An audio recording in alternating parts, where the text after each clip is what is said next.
Umeshaona ndugu yangu? Yaani hii ndio njia ambayo anaipenda kuipita mara nyingi. Yaani hapa. Yaani tutamuona kabisa kama ni hapa. Wewe nisikilize kwa makini. Mimi nimekwambia nitakupatia soda unayoitaka ili mradi dili yangu iwe sawa. Soda ngapi? Usoso tunazotaka ndugu yangu, wewe usihofu, sio pesa. Nakukubali hivi. Nakukubali. Yaani mimi ni mjinga. Basi. Umeshaona. Akishafika wewe unafika unamsimamisha, mimi naongea. Wewe usijali kwa hilo. Mimi ndo kamanda. Ndio maana nakukubali. Kitu kikubwa. Akili ya mende. Sasa mbona anakaa leo? Usijali sana, tokea zake huku. Wewe utamuona mtoto alivyoumbika, mtoto ametoka chichi. Anapenda kutokea tu dakika 2 3 hivyo.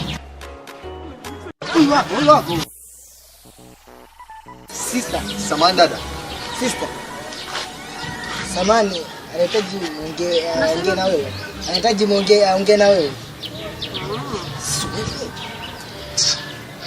Sasa hizi. Salamu. Samahani kwa usumbufu. Mimi naitwa Isa. Sijui mwenzangu anaitwa nani? Naitwa Adija. Jina lizuri linakufanana. Unajua Adija, mimi kukusimamisha hapa nina malengo yangu. Malengo hivi. Unajua Adija, si mara ya kwanza mimi nakuona. Siku ya leo niliamua kukusimamisha kwa sababu nikwambia ukweli wangu uko ndani ya moyo. Ukweli? Yeah. Yaani unaambia mimi ukweli? Yeah. Unajua Adija, mimi nimetokea kukupenda. Tena muda mrefu sana mimi nakupenda. Unanipenda? Ndio. Haina shida kakaangu. Nimekubalia. Lakini ni kwanza kanikuulize swali. Swali gani tena? Una malengo yapi kwangu? Kiukweli Adija, pasina kukuficha, lengo langu mimi ni kukuoa moja kwa moja. Yaani unioe? Ndio. Haina mbaya, lakini nilikuwa nataka kwanza nikaonane na mamangu. Sasa lini? Nisubiri kwanza nikaongea na mama, alafu nakuletea jibu. Hapo. Yaani hapo, yaani subiri, usitoke hapo.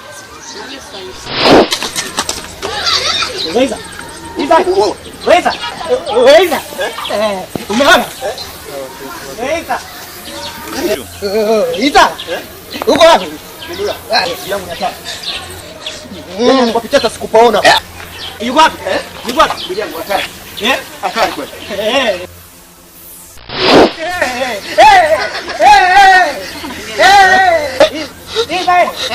Kama nakuita. Mama.